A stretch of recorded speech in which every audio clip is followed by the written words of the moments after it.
చిన్న నిజాలు చెప్పే భారత్ ఎన్బి టీవీకి స్వాగతం. నేను మీ జేకే.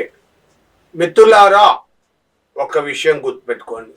విద్యా హక్కు ప్రతి ఒక్కరికి కావాలి. విద్య అనేది విద్యనే లేనివాడు వింత పశువు. ఈవేళ భారతదేశంలో నక్సలిజం, టెర్రరిజం, మావోయిజం ఇవన్నీ పెరగటానికి కారణం ఏంటి? అధిక జనాభా, దరిదాపుగా 150 కోట్ల జనాభా చేరిపోతుంది మన భారతదేశంలో. ఈవేళ మావోయిస్టులు కానీ రాడికల్స్ కానీ వీళ్ళందరూ రావడానికి కారణం ఏంటి? విద్యా హక్కు సరిగా వినియోగించుకోకపోవడం. గత ప్రభుత్వం విద్యాలయాల్లో 25% సీట్లు, ప్రైవేట్ విద్యాలయాల్లో 25% సీట్లు పేదలకు కేటాయించాలని చెప్పి ఇచ్చిందని కోర్టు మీద దాన్ని ఇచ్చేసి హైకోర్టులో మేము గెలిచామని సంబరపడిపోతున్నారు ప్రైవేటు విద్యా శాఖలోళ్ళు, సంస్థలు. ఇది కరెక్ట్ కాదు. ప్రభుత్వం సరైన నిర్ణయం తీసుకోవాలి. ఎందుకు ఇంతంత ఫీజులు వసూలు చేస్తున్నారు?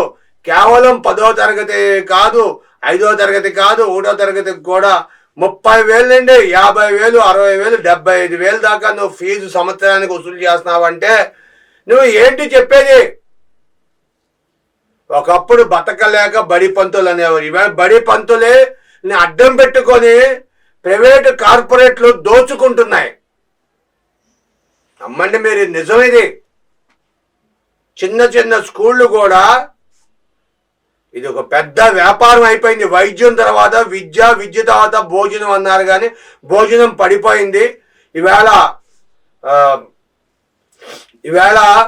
వైద్యం నారాయణ బ్రహ్మ అన్నారు. గురు బ్రహ్మ, గురు విష్ణు, గురు సాక్షాత్ పరబ్రహ్మ స్వరూపం అన్నారు. గురువు అనేవాడు అసలు విద్యను ఎలా చెప్పాలి ఏంటి అని రాజులు కూడా ఆ కాలకుల కూటాలు, గురుకుల సంస్థలు ఇవన్నీ రకరకాలైన ఇయ్యుండే.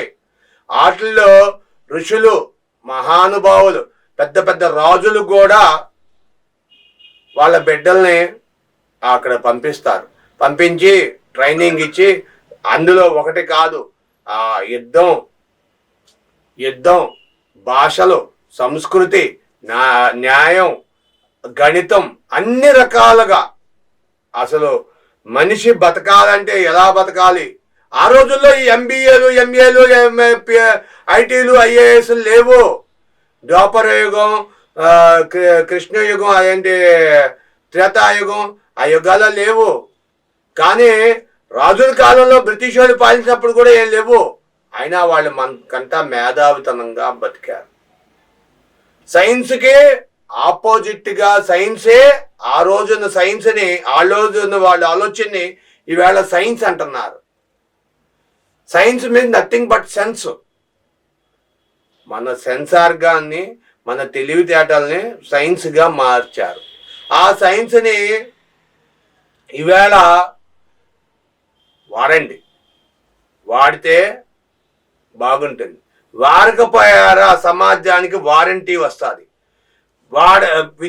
విద్యాలయాలు దోపిడీ ఆపకపోతే వారంటీలు ఇష్యూ అవుతాయి. ప్రైవేట్ స్కూళ్ళు మూసేశారు గత ప్రభుత్వం.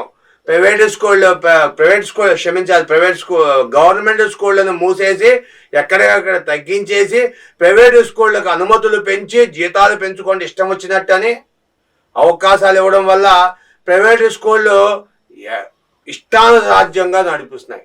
ఎన్ని బస్సులు యాక్సిడెంట్లు అవుతున్నాయి చెప్పండి? ఎన్ని బస్సులు లోయల్లో పడిపోయి, ఎన్ని బస్సులు తక్కువ జీతాలకు బస్సు డ్రైవర్లు పెట్టుకొని వాళ్ళు ఇష్టం వచ్చేది రోడ్డు మీద వెళ్తుంటే ఎమర్జెన్సీకి వెళ్తున్న బస్సు డ్రైవర్లు అహంకారం. ఆర్టీసీ బస్సులతో పాటు అహంకారంగా సైడ్ కూడా ఇవ్వరు వీళ్ళు. మనమేమో అమ్మో మన పిల్లలు ఉన్నారులే సర్లే అని మనం వదిలేస్తాం. ఏమో స్కూలుకి టైం అయిపోతుంది. నేటి విద్యార్థులే రేపటి పౌరులు. రేపటి పౌరులను తయారు చేయాలనుకుంటే మీరు ఆర్థికంగా సమాజాన్ని ఎదగాలి అనుకుంటే విద్యా వ్యవస్థలో జీతాలను తగ్గించాలి, ఫీజులను తగ్గించాలి. ఫీజులు తగ్గించకపోతే విద్యా వ్యవస్థ మళ్ళా వెనక్కి వెళ్ళిపోతుంది. ధనికులకే విద్య కాదు, పేదవారు కూడా చదువుకోవాలి. విద్యా హక్కుని వర్ధిల్లాలి, వర్ధిల్లాలి, వర్ధిల్లాలి. విద్యా హక్కు వర్ధిల్లాలి. విద్యా హక్కుకి ఓటేయండి. మీ విలువైన అభిప్రాయాలను ఎమ్మటే తెలియజేయండి, లైక్ చేయండి, సబ్స్క్రైబ్ చేసుకోండి, లైక్ చేయండి. విద్య కావాలి ప్రతి ఒక్కరికి అనే దాని మీద సబ్స్క్రైబ్ చేసుకోండి, ఒకసారి లైక్ వేయండి, ఒక కామెంట్ చేయండి. Thank you.